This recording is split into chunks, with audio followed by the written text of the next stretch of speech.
में तो सभी जगह अकाल की हालात हो गई है। लगता नहीं कि अब इस गांव में ज्यादा दिन रुकना मेरे लिए सही होगा। किसी न किसी काम के लिए बाहर किसी दूसरे गांव तो जाना ही पड़ेगा। मोहन काम की तलाश में अपने गांव से दूसरे गांव की ओर चल पड़ता है। चलते चलते वह माधवपुर नाम के गांव में पहुंच जाता है। माधवपुर में मोहन के रहने का कोई आश्रय नहीं था और उसके पास कोई काम भी नहीं था। चलते चलते वह एक अमीर किसान सेठ रतन लाल के पास आ पहुंच जाता है। सेठ जी प्रणाम, मेरा नाम मोहन है। मैं दूर के गांव से आपके पास आया हूँ। हमारे गांव पर बड़ी मुसीबत आन पड़ी है। बरसात न होने से खेत खलिहान सूख गए हैं और गांव में पानी की भी बड़ी किल्लत हो गई है। घर घर में लोग दाने पानी को तरस रहे हैं। इसी आस में आपके दरवाजे पर आया हूँ कि शायद कोई काम मिल जाए। अगर आप मुझे अपने यहाँ कोई काम दे दें तो आप पर बड़ी मेहरबानी होगी। मैं पूरी लगन और ईमानदारी से काम करूंगा। अरे रे, लगता है तुम्हारे गांव की हालत सच में बहुत बिगड़ गई है। अच्छा, मेरे पास एक काम तो है, मगर मुझे नहीं लगता कि तुम उस काम को कर पाओगे। काम थोड़ा मुश्किल है, हर किसी के बस की बात नहीं है। सेठ जी, आप इसकी चिंता मत करो। आप मुझे जो भी काम सौंपेंगे मैं उसे पूरी लगन और मेहनत से करूंगा। चाहे काम कितना ही कठिन क्यों ना हो, मैं पीछे नहीं हटूंगा। बस आप मुझे एक मौका दे दीजिए। ठीक है मोहन, अगर तुम इतना भरोसा दिला रहे हो तो एक काम है मेरे पास। मेरे बाड़े में 30 गायें और 15 भैंसे हैं। तुम्हारा काम रहेगा कि रोज सवेरे और शाम उन्हें चारा पानी पहुंचाओ और उनके रहने की जगह साफ सुथरी रखो। ये जिम्मेदारी पूरे महीने निभाने पर तुम्हें 400 रुपए मेहनताना मिलेगा। रहने खाने की चिंता भी मत करना, दोनों समय का भोजन यहीं से मिल जाएगा। अब बताओ, क्या तुम ये जिम्मेदारी अपने ऊपर ले सकते हो? अरे राम, इतनी गाय भैंसों की देखभाल करना तो बड़ा भारी काम है। अकेले मेरे लिए इतना सब संभालना आसान नहीं होगा, लेकिन अब मजबूरी भी है। आखिर घर में खाने को कुछ नहीं बचा। ऊपर से सेठ जी 2 जून का भोजन भी दे रहे हैं। लगता है यही काम पकड़ लेना ठीक रहेगा। ठीक है सेठ जी, मैं आपकी बताई जिम्मेदारी संभाल लूंगा। चाहे काम कितना भी कठिन हो, मैं पूरी मेहनत से इसे निभाऊंगा। बस आपसे एक छोटी सी गुजारिश है। हाँ बोलो मोहन, क्या बात है? सेठ जी, अगर आपको कोई एतराज ना हो तो क्या मैं आपके पशुओं के बाड़े में ही रात गुजार लिया करूं? बात यह है सेठ जी कि मैं इस गांव में बिल्कुल नया हूं और रहने के लिए मेरे पास कोई ठिकाना नहीं है। सिर छुपाने को भी जगह नहीं है। अगर आप मुझे बाड़े में रहने की इजाजत दे दें तो आपकी बड़ी मेहरबानी होगी। रतनलाल सेठ कुछ पल चुपचाप सोचता रहा। फिर उसने कचरू को सिर से पांव तक गौर से देखा और गंभीर आवाज में उससे कहा, अच्छा मोहन, ठीक है, तुम आज से तबेले में ही रह सकते हो। बस अपने काम में कोई कोताही मत करना। जी सेठ जी, आपका बहुत बहुत धन्यवाद। आपने मुझ बेसहारे को रहने की जगह दे दी। मैं आपका ये एहसान कभी नहीं भूलूंगा। इसके बाद मोहन ने तबेले को ही अपना ठिकाना बना लिया और पूरी लगन से काम में जुट गया। वह हर दिन सूरज निकलने से पहले उठ जाता, पशुओं की साफ सफाई करता, उनके लिए चारा तैयार करता और सुबह शाम समय पर पानी पिलाता। वह अपने हर काम को पूरी निष्ठा और मेहनत के साथ करता था। मोहन की मेहनत देखकर रतनलाल सेठ भी उससे खुश रहने लगा। तबेले की साफ सफाई से लेकर गाय भैंसों की देखभाल तक कचरू हर जिम्मेदारी को अच्छे से निभाता था। एक दिन सेठ ने उसे अपने पास बुलाया और कहा, मोहन, मैं तुम्हारे काम से बहुत खुश हूँ। तुम जिस लगन से गाय भैंसों की देखभाल कर रहे हो, उसका असर साफ दिखाई दे रहा है। पशु भी स्वस्थ हैं और दूध की मात्रा व गुणवत्ता दोनों पहले से बेहतर हो गई हैं।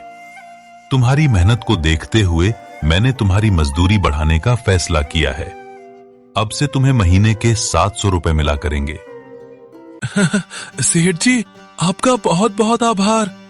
आपने मेरी मेहनत की कदर की, इसके लिए मैं आपका हमेशा एहसानमंद रहूंगा। मैं आगे भी इसी तरह पूरी ईमानदारी और लगन से अपना काम करता रहूंगा।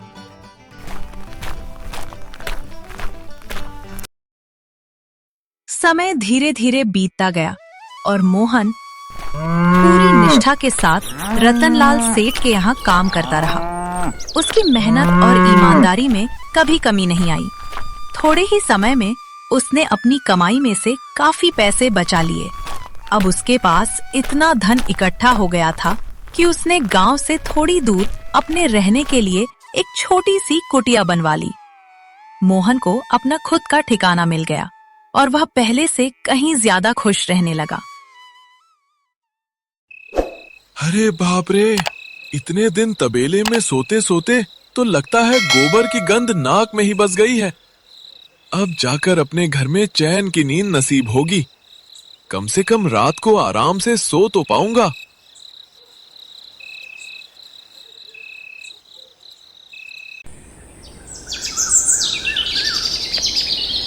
इसके बाद से मोहन रोज रतनलाल सेठ के तबेले पर काम करने आता। दिन भर पशुओं की देखभाल करने के बाद वह सेठ के यहाँ दोनों समय भोजन करता और फिर रात बिताने के लिए अपनी कुटिया में लौट जाता। इसी तरह देखते देखते कई साल गुजर गए। मोहन ने अपनी मेहनत की कमाई में से थोड़ा थोड़ा बचाकर काफी धन जोड़ लिया था। उसकी जिंदगी अब पहले से कहीं बेहतर हो चुकी थी।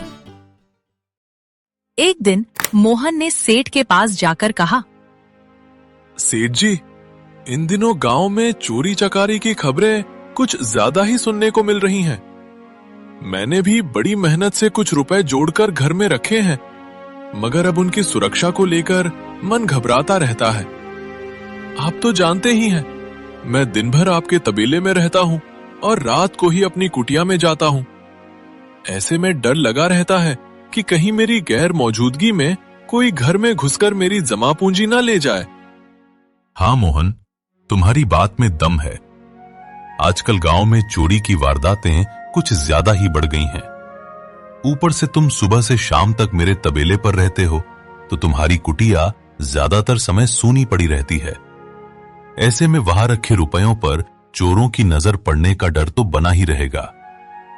रतनलाल सेठ गहराई से थोड़ी देर सोचता है और फिर मोहन से कहता है, देखो मोहन, ऐसे समय में तो गांव में एक ही जगह है जहां पर तुम्हारा धन सुरक्षित रह सकता है, और वो है गांव के सबसे बड़े व्यापारी धनीराम जी का घर। क्या धनीराम जी का घर? हाँ मोहन, धनीराम जी के बारे में मैंने भी बहुत अच्छी बातें सुनी हैं। गांव के लोग उन्हें नेक और भरोसेमंद आदमी मानते हैं। उनके घर पर कई चौकीदार भी रहते हैं और वे गांव के मुखिया भी हैं। इसलिए उनके यहां रखे धन की सुरक्षा का इंतजाम अच्छा रहता है। अगर तुम्हें ठीक लगे तो अपनी जमा पूंजी उनके पास सुरक्षित रख सकते हो। अच्छा, ऐसा है क्या सेठ जी? ठीक है, फिर आज ही मैं धनीराम जी से मिलकर बात करता हूँ और उन्हें अपनी समस्या बताता हूँ। उस दिन मोहन धनीराम जी के घर उनसे बात करने चला जाता है। अरे ओ, ठहरो जरा। कहाँ चले अंदर घुसे जा रहे ब्रेसो? पहले यहीं रुको और बताओ किस काम से आए हो। जी, मुझे धनीराम जी से मिलना है। मुझे उनसे कुछ काम है।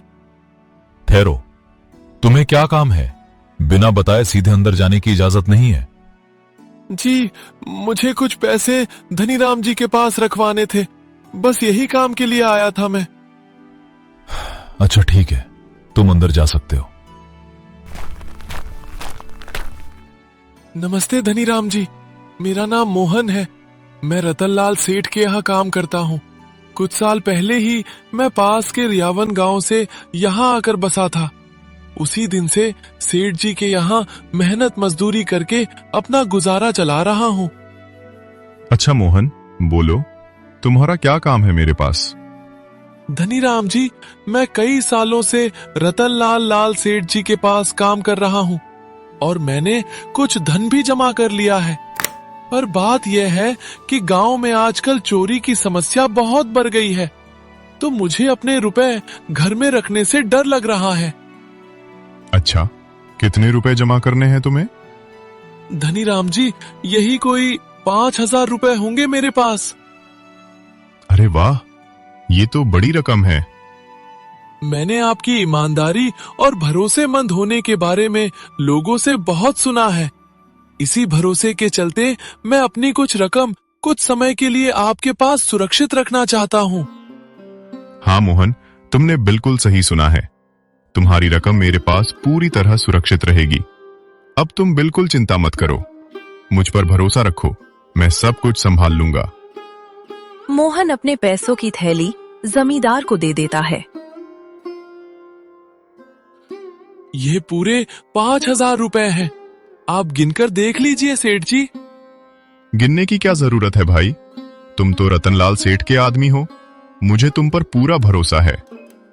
धनीराम जी, आपका बहुत बहुत धन्यवाद। अब मुझे चोरों का कोई डर नहीं है, क्योंकि मेरे पैसे सुरक्षित हाथों में हैं। अरे मोहन, इसमें धन्यवाद की क्या बात है? धन्यवाद तो मुझे तुम्हें कहना चाहिए कि तुमने मुझ पर भरोसा किया और अपने रुपए मेरे पास रखने के लिए आए। तुम्हारा भरोसा मेरे लिए बहुत मायने रखता है। मोहन अपने पैसे धनीराम को देकर अपने घर चला जाता है। हाँ मोहन, तुम्हारे पैसे मेरे हाथों में ही अच्छे लगते हैं। मोहन इसी तरह पूरी ईमानदारी और मेहनत के साथ रतनलाल सेठ के यहाँ काम करता रहा। देखते ही देखते 2 साल यूं ही गुजर गए। एक दिन मोहन बैठा बैठा कुछ सोचने लगा। अब बहुत साल हो गए रतनलाल सेठ के यहाँ काम करते करते।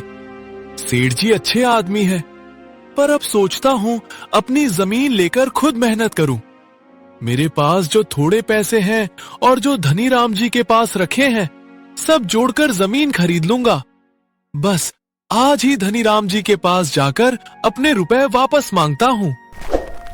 यह सोचकर मोहन धनीराम जी के घर चला जाता है। धनीराम जी, मैं अपने पैसे वापस लेने आया हूँ। आपके पास मैंने 5,000 रुपए जमा किए थे संभालने के लिए। अरे भाई साहब, मैंने पहचाना नहीं आपको, वैसे कौन हो आप? अरे धनीराम जी, मैं मोहन हूँ। पिछले साल मैंने आपको पैसे संभालने के लिए दिए थे, याद आया कुछ? अरे भाई साहब, मेरे पास तो रोज कितने ही लोग रुपए रखने आते जाते हैं, सबसे मेरा अच्छा व्यवहार रहता है। आपके पास कोई कागज वगैरह है क्या? क्योंकि मैं हर किसी से लिखा पढ़ी करके ही रुपए रखता हूँ। किसने कितने रुपए दिए, किसके कितने रुपए मेरे पास हैं, सबका हिसाब किताब कागज में रहता है। धनीराम जी, ये आप क्या बात कर रहे हैं? आपकी ईमानदारी देखकर ही मैंने आपको पैसे दिए थे संभालने के लिए, और आप अब ऐसी बातें कर रहे हैं। कृपया करके मेरे पैसे मुझे वापस कीजिए। हाँ मोहन, मैं ईमानदारी से ही अपना काम करता हूँ, इसलिए तो तुमसे मैं कागजात मांग रहा हूँ। क्या तुम्हें पता नहीं, जब तुम किसी से पैसों का व्यवहार करते हो तो तुम्हें स्टैम्प पेपर पर लिखकर देना पड़ता है? तुम किसी से भी पूछ सकते हो ये सब तो। नहीं धनीराम जी, मैं आपके पैर पड़ता हूँ, मेहरबानी करके मेरे रुपए मुझे लौटा दीजिए। बड़ी मेहनत मजदूरी करके मैंने ये पैसे जोड़े हैं। मेरे साथ ऐसा जुल्म मत कीजिए धनीराम जी। अरे ये झूठ मूठ का रोना धोना क्यों मचा रखा है? लगता है तू कोई ढोंगी है। मेरी ईमानदारी और भोलेपन का फायदा उठाकर मुझे लूटने आया है। रुक, अभी तुझे ऐसा सबक सिखाता हूँ कि जिंदगी भर याद रखेगा। धनीराम अपने आदमियों को बुलाकर मोहन की पिटाई करने को कहता है। इसे तब तक मारो जब तक ये बेहोश न हो जाए। इस 2 कौड़ी के आदमी ने मेरी ईमानदारी पर सवाल उठाया है, इसे छोड़ना मत। धनीराम के आदमी मोहन को लात घूंसों से खूब मारते हैं। मोहन दुखी होकर अपने घर लौट जाता है। उसके शरीर पर मारपीट के घाव साफ दिखाई दे रहे थे। घावों के दर्द के कारण मोहन 2 दिन से रतनलाल सेठ के यहाँ काम पर भी नहीं जा पाया था। अगले दिन रतनलाल सेठ खुद मोहन के घर पहुंचते हैं। वहां उन्होंने देखा कि मोहन एक पुरानी सी खाट पर लेटा हुआ था और बहुत ही चिंता में नजर आ रहा था। मोहन भाई, तुम 2 दिन से काम पर नहीं आए, क्या हुआ भाई? तबीयत ठीक है ना तुम्हारी? कुछ समस्या है क्या? अरे सेठ जी, आप खुद यहाँ आए हो। आप खबर भिजवाते तो मैं खुद चला आता। अरे मोहन, कोई बात नहीं। तुम्हें देखकर लगता है तुम बीमार हो। क्या हुआ है तुम्हें? सेठ जी, अब क्या बताऊं आपको। पिछले साल अपनी खून पसीने की कमाई मुखिया के पास भरोसे से रखी थी। आज जब अपने रुपए वापस लेने गया तो वो देने से साफ मुकर गया। बड़ा लालची और बेईमान निकला। मैंने उसके सामने हाथ जोड़कर बहुत मिन्नतें की, मगर उसने अपने आदमियों से मुझे बुरी तरह पिटवा दिया और धक्के मारकर वहां से निकाल दिया। अरे बाप रे, ये तो बड़ा ही गंभीर मामला है। मैंने तो उस धनीराम के बारे में अच्छा ही सुना था, पर मुझे भी नहीं पता था कि वो इंसान इतना गिरा हुआ है। तभी मैं सोचूं, हर साल उसकी संपत्ति इतनी ज्यादा कैसे बढ़ रही है। मुझे माफ कर दो मोहन, मैंने ही तुम्हें मुखिया के पास जाने को बोला था। गलती तो मेरी भी है। नहीं सेठ जी, आप तो हमेशा मेरा भला ही सोचते आए हैं। ये तो उस धनीराम का लालच है जिसने मेरी मेहनत की कमाई हड़प ली। अब तो लगता है मेरे रुपए धनीराम से मुझे कभी वापस मिल भी पाएंगे या नहीं।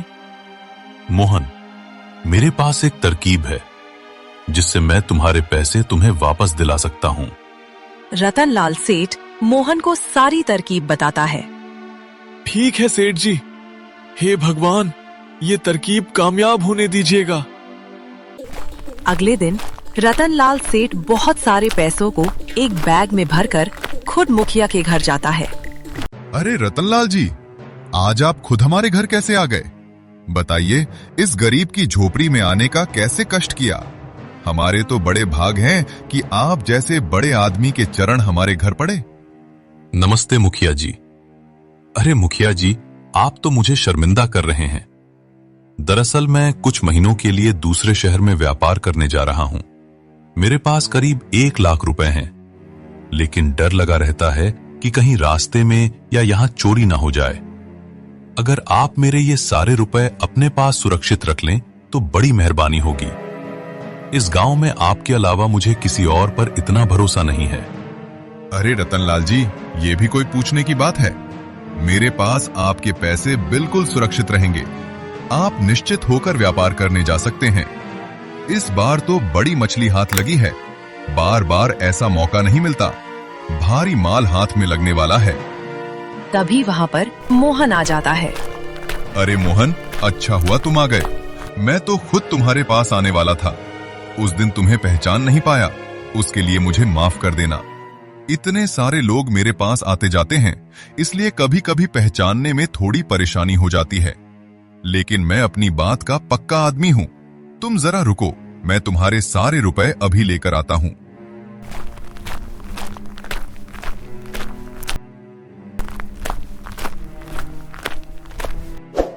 मोहन के सारे पैसे उसे तुरंत वापस कर देता है। माफ करना मोहन, मेरे आदमियों ने तुम्हारे साथ उस दिन मारपीट की। मैं आज ही उनको काम से निकालता हूं। मोहन बिना कुछ बोले वहां से चला जाता है। अरे क्या बात है मुखिया जी, आप तो अपनी बात के बड़े पक्के आदमी हैं। फिर तो ठीक है, मैं अपने सारे रुपए आपके पास बेफिक्र होकर रख सकता हूं। रतनलाल सेठ इतना बोल ही रहा था कि तभी वहां रतनलाल सेठ का नौकर आ जाता है। मालिक, अब आपको बाहर के राज्य जाने की कोई जरूरत नहीं है। अभी अभी व्यापारियों का संदेश आया है। उन्होंने कहा है कि वे खुद हमारे गांव आ रहे हैं। अरे ये तो बहुत बढ़िया बात हो गई। अब मुझे इतनी दूर जाने की जरूरत नहीं पड़ेगी। सुन रहे हो मुखिया जी, व्यापारी खुद हमारे गांव आ रहे हैं। अब तो लगता है ये रुपए आपके पास रखने की जरूरत ही नहीं पड़ेगी। चलिए, आपका बहुत बहुत धन्यवाद। आपने मेरे साथ इतनी ईमानदारी दिखाई। हाँ, अगली बार जब जरूरत पड़ेगी तो रुपए आपके पास ही रखूंगा। ऐसा बोलकर रतनलाल सेठ और उसका नौकर वहाँ से अपने पैसे लेकर चले जाते हैं। धत्त तेरी की, ये क्या कर बैठा मैं? 1 लाख रुपए तो हाथ से गए ही, ऊपर से मोहन के 5,000 रुपए भी हड़प लिए थे। अब दोनों तरफ से फंस गया। आपका बहुत बहुत धन्यवाद सेठ जी। अगर आज आप ना होते तो मेरी सारी जमा पूंजी वो लालची धनीराम हड़प लेता। अरे मोहन भाई, कोई बात नहीं। जो इंसान मेहनत और ईमानदारी की कमाई खाता है, ऊपर वाला उसका कभी बुरा नहीं होने देता। लेकिन जो बेईमानी और हराम की कमाई खाता है, उसका भला भी कभी नहीं होता। तो बच्चों, इस कहानी से सीख मिलती है कि ईमानदारी और मेहनत का फल देर से सही लेकिन जरूर मिलता है। वहीं लालच और बेईमानी से कमाया हुआ धन कभी सुख नहीं देता और एक ना एक दिन उसका बुरा परिणाम भुगतना पड़ता है।